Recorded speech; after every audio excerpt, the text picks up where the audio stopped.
Alright guys, so I'm just starting off my morning with some coffee. My boys are actually sitting at the dining room table and they're eating their breakfast.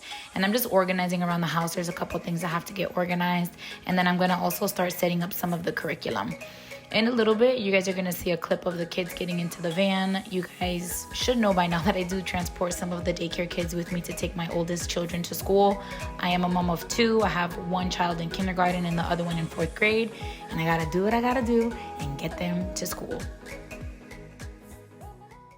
So we're in the car right now. I have two of my daycare babies back there, my youngest son back there, and then my oldest son. Can you like lower it for a second? And my older son, what? So I don't get And my older son in the front with me. We're just waiting for one more student to get here and then we're gonna leave. It's 7:27. I leave at 7:30. If they're here, if they're not, I leave at 7:30. I always tell the parents that if I wait a little bit longer, then I'm gonna get to the school, like where I gotta drop off my boys later, and then if I get there later, that means I have to leave there later, and then I get back home later. It just throws everything off. So they know that they gotta be here by 7:30. Mommy, it's 8:30. It's 7:28. So they're already in their car seats strapped in. I'm just waiting for the one baby to pull up. And then when she pulls up, I'll just grab him and stick him in the car seat and then we can leave to the school. All right, guys, it's 7:57 and I'm already at the school. We're just waiting because they can't go into the school until 8 o'clock. So we're just waiting till 800. He calls it 800, my son. So he'll say 300, 400, 500 instead of like 3 o'clock, 4 o'clock, 5 o'clock, 6 o'clock. 1000. This car better not hit me. Look behind me. So yeah, I have to leave here by 8, and then when I leave here at 8, I usually get home in 15 minutes. So I'll get home by like 8:15. So that's what we got going on. Yeah. All right, guys. So it's 8:01. I do pick up a student at the school. So I have a boy that his sister goes to the same school as Anthony and Lucas. So instead of the mom coming to my house to drop him off, and then I have to anyways go take them to school, she meets me at the school. So right when my kids get out, her son comes in the van. And then we go to the house. So I'm on my way back to the house right now. And then when I get to the house, I usually sign him in. Since I'm like bringing him in, I'll sign him in, and then that's pretty much it. So I'm on my way home. I'm gonna let you go so I can drive safe. It's 8:22 and we just got back, so I'm gonna sign that boy in that I told you had to sign in. And then I'm gonna take the older ones to go potty and then change the diapers of the younger ones. So all of the other kids start showing up at 8:30. They already know, the parents know that I'm not gonna be home from 7:30 to 8:30. So I'm gonna let you guys go so I can finish this part and then I'll talk to you guys in a second. Guys, so I am in a Facebook group and I thought it would be cool to talk about one of the posts that I saw on the Facebook group because you guys might be going through the same thing. So I took a screenshot of what the lady said. She's not asking me specifically, she's asking other providers, but in case anybody is going through the same thing, I thought it would be a good idea to talk about it in this video. So this daycare provider said, what's everyone's rules on closing time? I close at 5:30 and either parents are late, I charge fees, or walking in exactly at 5:30. So remember, she closes at 5:30 and the parents are walking in at 5:30. Which then I'm still held up while they get their kiddos ready and go. We have summer sports coming up and I will be on a tight schedule, so I'm looking to kindly nip the walking in the minute I close in the butt so it doesn't force us to run late. Is it petty that it's bothering me? So I responded to her and I told her I would just change my hours of operation in general. Maybe she can do it just for the summer or just when her children are in sports, because I get it. Like I have my son in baseball, or I had him in baseball, and I closed at 5 and I had to leave at 5, and I got there, but there were some parents that would run late and I would tell them, hey, you know, I close at 5, and it's true. So I told her just change your hours of operation in general, because if you close at 5:30 and they're walking in at 5:30, you can't complain about that if that's the time that you close. It's not like they're coming at 5:45. So if you guys are running into that issue, I would just change your hours of operation, because you don't wanna fight or argue about something that they're not really disobeying. It's just not convenient for you. I'll read you guys my comment exactly. Let me just find it. Okay, so I just changed my hours of operation overall. I close at 5 and give a grace period of 10 minutes, and I have parents walking in at 5:10. So personally, I do have some parents that come in at 5:10 and I close at 5. I give you 10 minutes, not for you to treat that as a pickup time, but let me read my comment. So I have parents that are walking in at 5:10. I brought it to their attention because they're treating 5:10 p.m. as a closing time when it's set in place for things like traffic and emergencies. So at 5:10, I don't give them 10 minutes to get here. Like, I give them till 5 o'clock, and 5:10 is for parents that are running late or if there's traffic or stuff like that. But if they're coming every single day at 5:10, I would have a conversation with them and say, hey, look, I close at 5.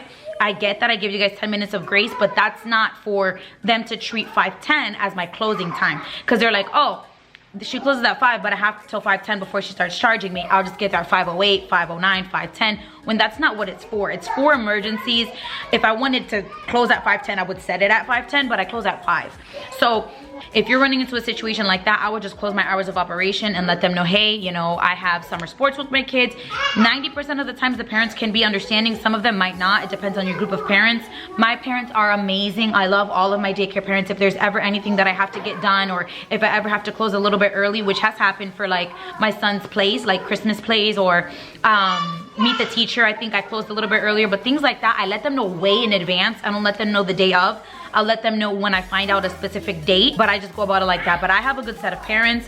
I'm very firm with my parents, and I do the most that I can for my parents. So I feel like me being like that with them, they're a little bit more graceful when it comes to me as well. So I just thought that I would film that or talk to you guys about that, because I know that some of you guys might be going through that same situation, and I thought that I would talk about it in this video. All right, so I'm gonna go ahead and start doing the activities with the kids for fine motor today. By the way, if you guys are new to my channel, I do have my curriculum for sale. So all of the activities that you guys are gonna see me do, I have all of the worksheets and a curriculum map and all of that stuff available on my TPT store. So the activities that you're gonna see the kids do today, I have available on my TPT store. So if you guys wanna purchase it for your daycare, you can. It's $5, it covers a week. You get a binder cover. You get all of the activities. All you have to do is print it and implement it. And a lot of the stuff, I try my best to make activities where you don't need to buy a lot of stuff, and it's literally a lot of stuff that you have on hand. So this, you don't need anything but markers. I let my kids use markers for their activity. Everybody pick a marker. Aria, open it, pick a marker, and then pass everybody one too. So they just need markers. And then for the leprechaun hats, really quickly, the leprechaun hat worksheet or template that you guys would purchase on the March curriculum, it's a little bit different than this one because it has a box for the name. These ones were from last year, but I'm not going to throw them away because I can still get the craft done. So I'm just using the other ones that I have from last year, so they're going to do it on this one. So that's basically what they're doing today. I'll show you guys how they do it. And I have my older student right now giving everybody a marker. I always use my older ones as helpers because they love that, like turning on the lights and giving everybody their cups and stuff like that. So I'm gonna give everybody a red, orange, yellow, green, blue, and purple popsicle stick because we're gonna make a leprechaun hat.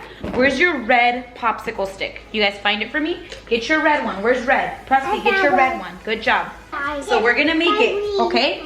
So we're gonna go red, orange, yellow, green, blue, purple, and green on the bottom, okay? All right, guys, I quickly wanted to show you guys the babies and their tracing sheets because I have a point that I want to make. If you guys watched my last vlog, I've been showing you guys how I modify certain activities. So this is the tracing sheet of one baby that is 2 years old, and this is the other one. This is why I don't have younger kids tracing. I give it to them because I still want them to feel included. So to modify it, oh, let me show you. This is the 4-year-old. She did really, really, really good. She's looking at me right now. This is her sheet. She did really good. She's doing amazing. The way that I modify sheets like that is I use clear sheet protectors. Just print one of these and you can either laminate it or you can put it in a clear sheet protector. Now, Sam's Club sells sheet protectors. I think it's like a pack of 200 for like $13. So you can like literally do every sheet in here. But you can put it in here, have the kids use a dry erase marker, draw or do whatever they want, and then you can clean it off and you're not wasting a sheet of paper.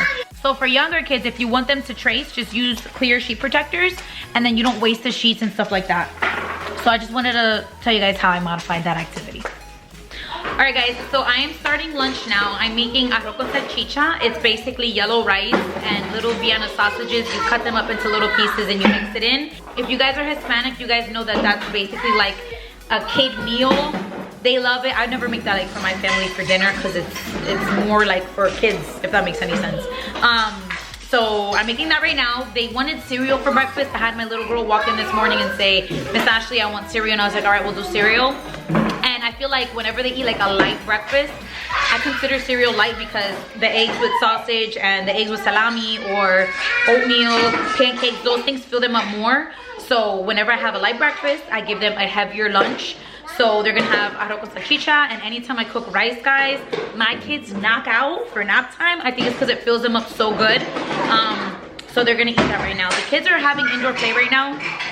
It's a mess, but they're having indoor play right now while I cook, and that's pretty much it. So just wanted to update you guys, and I'll show you guys a plate of food after it's finished so you guys can see what I cooked. So this is what the food looks like. It's just yellow rice with the Vienna sausages in it, and they just eat it like that with some water.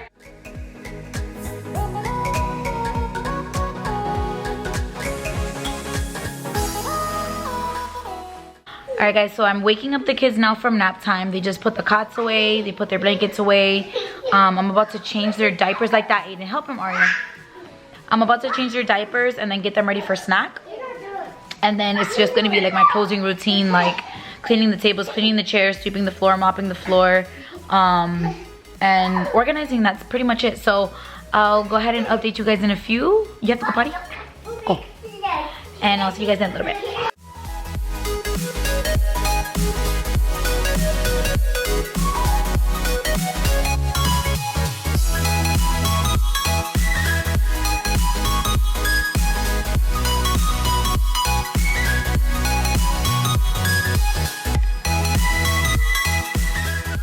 Alright guys, the daycare is clean. The daycare area is clean. The daycare kids are still here. I have 4.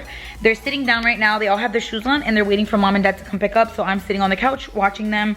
They're like turning, spinning, playing with each other. So I let them play like that, not with toys, because then it's gonna be messy again. And I'm just gonna be on the couch making receipts for parents that paid me, because I haven't made receipts. And then putting it in my computer in the tuition chart. If you guys know, I have a video on my tuition chart if you guys want more information on that. And yeah, so I just wanted to record this outro because once I'm done doing daycare, I literally have to leave my house. So I just wanted to film the outro before I forget. So thank you guys so much for watching. I hope you guys enjoyed it. Please subscribe to my channel if you guys have not already, and I will see you guys in my next video.